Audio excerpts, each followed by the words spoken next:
It's Wednesday, October 11th, and it's like early afternoon, and Doug and I are in the Kolkata International Airport, and it's weird. That's the best way we could describe the experience. It is odd. Yeah. There's been some situations where there's queue cutting. Yeah. In the queue and going through the security guy thing. There's an orderly line, and this guy just kind of all of a sudden jumped in front of me and went through behind the guy as the other guy was already standing up and being scanned. So the security people just send him back. Yeah. And I asked him to just go to the back of the line. Just go to the back of the line. Ask firmly. You did ask firmly. Yeah. It seemed like the right thing to do at the time. Yeah. And as we were checking in for our flight, because we're on the third of 3 flights right now. We're just waiting. We have a couple of hours. And as we were at the check-in desk for our flight, the guy behind us in line comes up right behind me. He was literally touching your back, The concept of personal space, I don't think exists in big cities like Kolkata. Different. Very different. And he was right behind me, and I turned around because I had to take my bag off to get something out of my... Yeah, and I could not without... So I asked him forcefully to move back. Give me some space. Yeah. The little kids are super cute. They are, yes. Yeah, but it's just kind of been a weird experience at the airport so far. The announcement, the PA system here is feedback situation. There's a major feedback situation. You can't even stand next to the speakers. Yeah, it's unintelligible. You can't understand anything they're saying, which is a change from the last airport we were in, which was a silent airport. They made no flight announcements. Chennai, right? It was really weird. Yeah, in Chennai, they don't announce flights. So if you miss it, you miss it. But presumably because it says signs everywhere. This is a silent airport. Yeah. If you know to look for those English. signs, you're right. It is signed, but it's still kind of a strange not thing. A silent airport. No, it's kind of loud.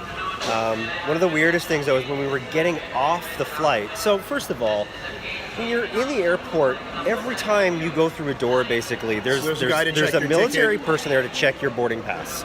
Yes. Check. Everybody checks it. Check. And they stamp it, and they pen it up, and they mark it up.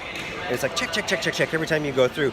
So we're getting off the plane at the Kolkata airport, and there's a guy, a young man, standing on the jetway, saying boarding pass, please, as we're getting off the plane. That was kind of confusing. It was. We were super confused. We were really curious as to why. So we made a point when we were checking in for our next flight of asking, what's the situation when you're just kind of curious when you come off the plane and they check your boarding pass, what's going on?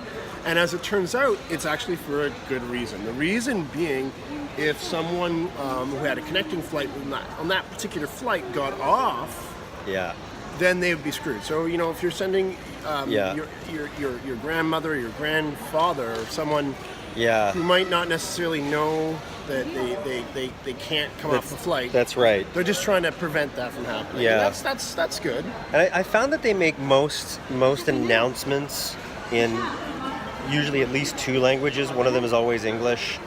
Because I think it's like a second language kind of across the country. Yeah. But there's on the last flight we were on, for instance, which was a big flight, the attendants, they spoke 4 languages. Yeah, man. Each of them spoke and they didn't mention languages. English, right? It was 4 local dialects in English. Yeah, okay, so 5 in total. That is really impressive.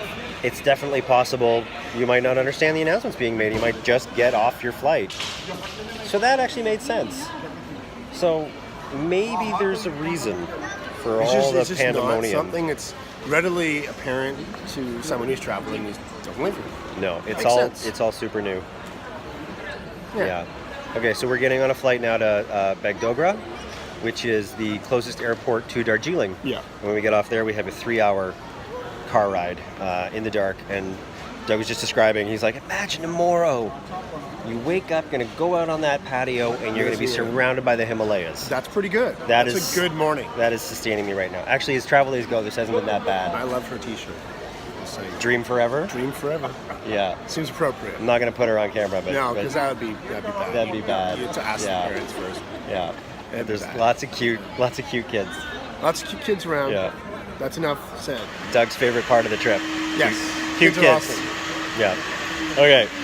We're going to get back to our coffee. All right. Bye.